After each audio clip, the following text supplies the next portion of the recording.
We do have some news to get to. Do we have a Jerry Dipoto sighting? The GM of the Mariners, who's been seemingly quiet this offseason, locked up utility man Dylan Moore to a 3-year, $8.8 million contract extension. The 30-year-old has played every position but catcher over the past 4 seasons for Seattle. So am I on to something?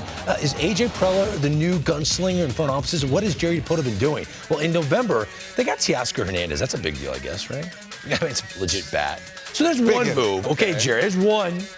They traded Kyle Lewis, the Diamondbacks, for Cooper Hummel. There's 2. Trevor Gott got a 1-year deal. From a Brewer. Oh, yeah, he also got Colton Wong. No, good player.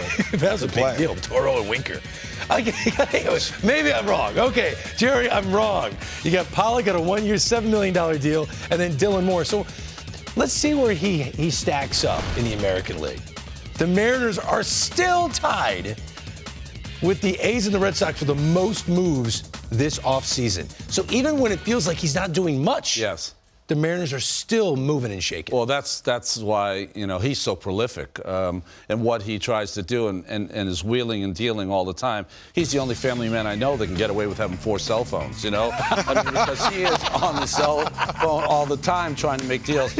And these additions, don't sleep on Tommy La Stella. Yes. For bench, right? Carlos, he's great. Colton Wong, we're just trying to get him closer and closer to Hawaii. As soon as we get him that close, he's going to be his best version of himself. And A.J. Pollock just ruins left-handed pitching, and I'm sure he'll do it in a Mariners uniform as well. Yes, and I expect Pollock and, Teoscar Hernandez, definitely a legit power bat. But Pollock is going to see some action against lefties. At the same time, possibly splitting that DH role with Tommy La Stella. Like you mentioned, Ron, a great offensive player that really comes out and contributes.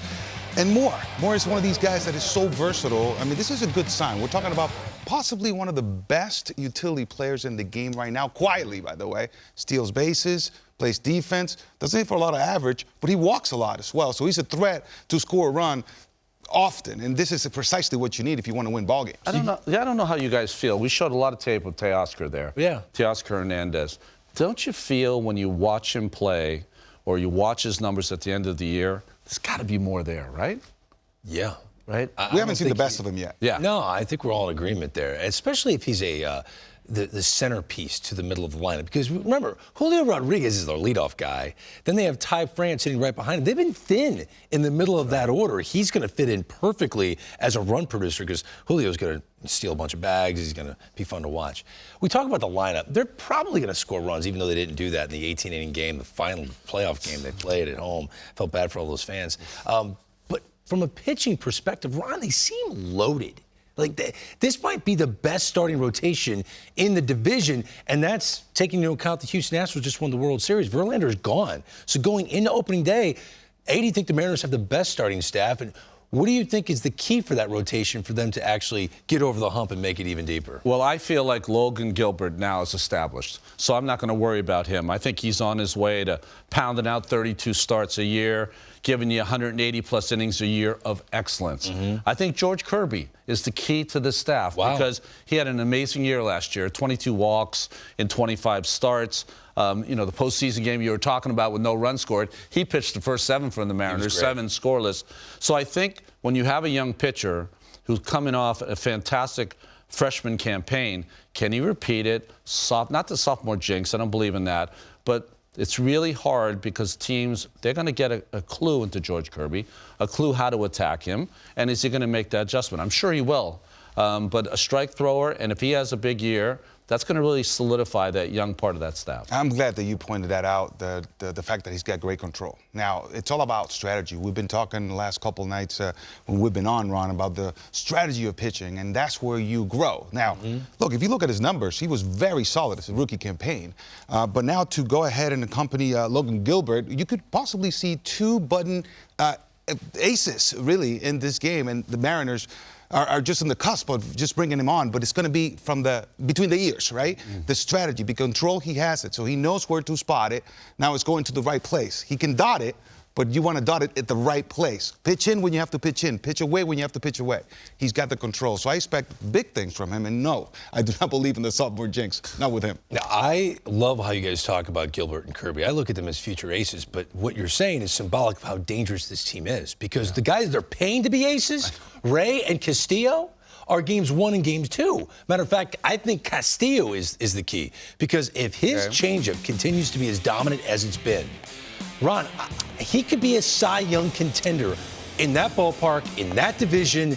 He could be the guy, the answer, essentially what they paid Robbie Ray to do after he won the Cy Young in Toronto. You make an amazing point. It's just that Castillo has, after last year being traded to the Mariners and what he did in the postseason, he's gone to a different level for me. I have no anxiety about what he's going to be, how good he's going to be, how solid he is going to be for that staff. I think he's won another level. Now, Robbie Ray, I think, has had an interesting career, right? A Cy Young, an up year, a down year, and it's going to be interesting if he can start in the next 2 or 3 years really churning out that consistent, great effort that not effort, he gives great effort all the time, but those great results that you expect from Robbie. Yeah, totally. But we all know something, that Jerry Dipoto is going to make moves. No matter where they are in the division, if they're sellers, buyers, he's going to make moves. We're going to pretend that they're going to be buyers at the deadline.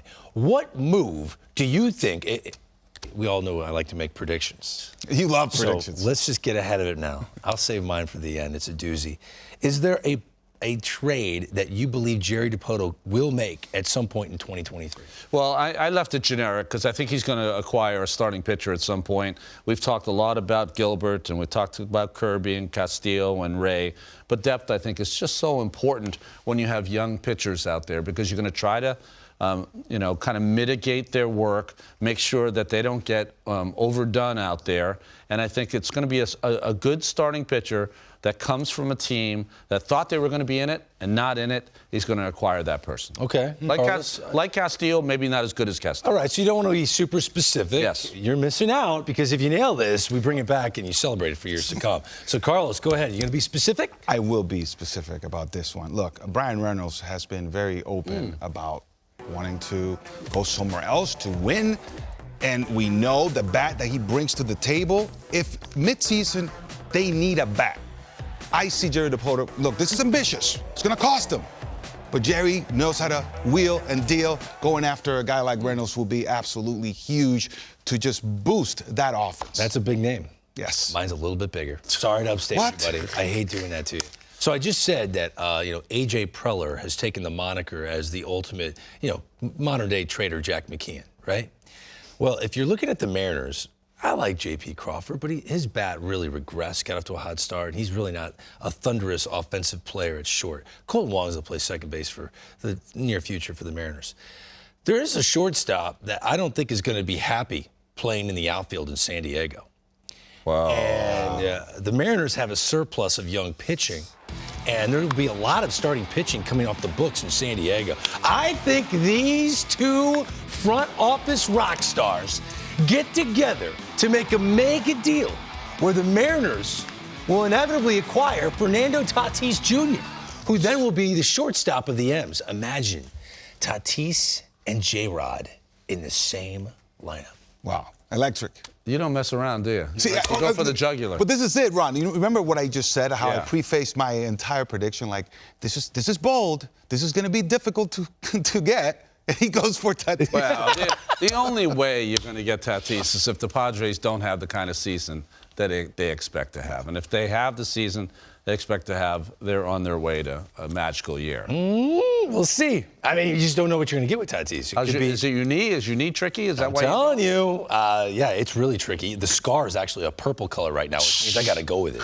That was really gross. Sorry about that. Bold. So, the overlooked move is Dylan Moore. We really talk about that. Yeah. This is a guy that, like you said, is very important to this team. And when you look at solid teams over the years past, guys that can play multiple positions, those are glue guys. Ben Zobrist comes to mind. How many times was he on a winning team, won a championship with the Kansas City Royals? So if you look back, Dylan Moore has played every position over the past 4 years but catcher.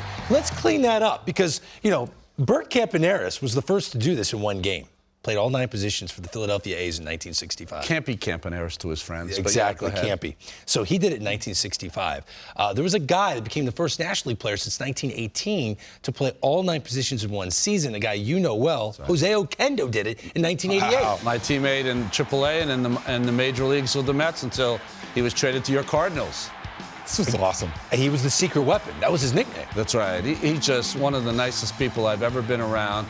So talented. Maybe the greatest arm I've ever seen from an infielder, middle infielder, other than Sean Dunston. But the last guy to do it was 2017, Andrew Romine for the Tigers. In 2017, played all 9 positions. Wow. Now, be honest. Could you guys have done this in a big league game? Come on. I mean, no. I'll be honest with you. We were talking about the fact that I went out there and played outfield and first base. That was about it for me. However, I think my this friend guy next could. door. I really do. People forget he was a can't-miss shortstop. Well, I would say I caught as a kid because in those days you would catch because the guy threw so hard no one else could catch him, so you would end up catching. So maybe could get through an inning. I would have loved to have tried it. I mean, boy, you really piqued my interest. I think he was the guy. Would have been fun. At the end of my career, I played with some bad A's teams. Maybe we should have done it. Well, we know Ron Darling is one of those guys that doesn't play golf, you know, maybe once or twice a year and goes out there and shoots in the 70s. Well, come on. Unbelievable. It's a joke. He'd be an all-American kickball player.